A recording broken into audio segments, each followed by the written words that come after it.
Okay, step 1, we're going to determine the number of possible zeros. That's the highest exponent, in this case, 3.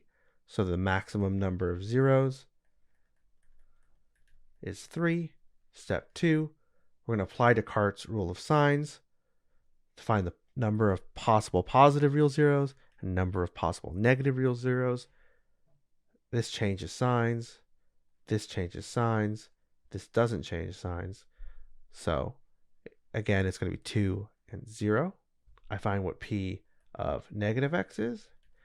Everywhere there's an odd exponent, I change the sign. Everywhere there's an even, I leave it alone. That's negative x to the third minus 4x squared. Change this sign, minus x, leave this one alone, plus 6. No change, no change, change. So 1. So there is exactly one negative real zero. Part 3, I'm going to use the rational zero test to find possible p's and possible q's. The possible p's divide this 6, so that's going to be plus or minus 1, plus or minus 2, plus or minus 3, and plus or minus 6. The possible q's are going to divide negative 1. That's plus or minus 1, but we'll just put the positive 1. Step 4, I'm going to use synthetic division to test some zeros. I'll start with negative 1. Negative 1. 1, negative 4, 1, 6. I'll bring this down. 1. 1 times negative 1, negative 1. Negative 4 plus negative 1, negative 5. Negative 5 times negative 1 is positive 5.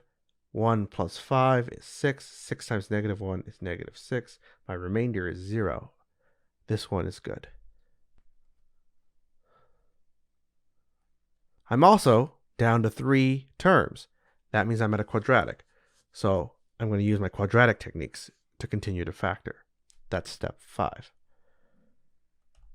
Now I know this polynomial is x minus negative 1, so that's plus 1, times x squared minus 5x plus 6. I factor the second part. Two numbers that multiply to positive 6 that add up to negative 5. That's going to be negative 2 and negative 3. Now I know my zeros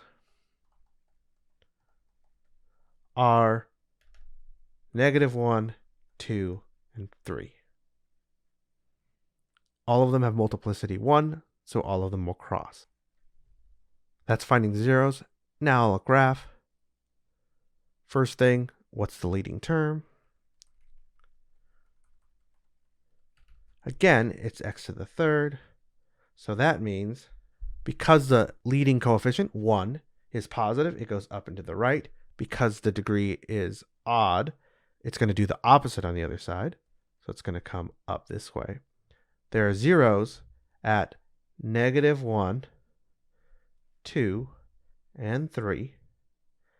And I know that the y-intercept is going to be positive 6 because my original polynomial had that as its constant term.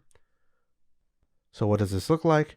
Starts from here, goes up to this negative 1, goes up to this 6, turns around somewhere, goes to this 2, goes to this 3, comes up there.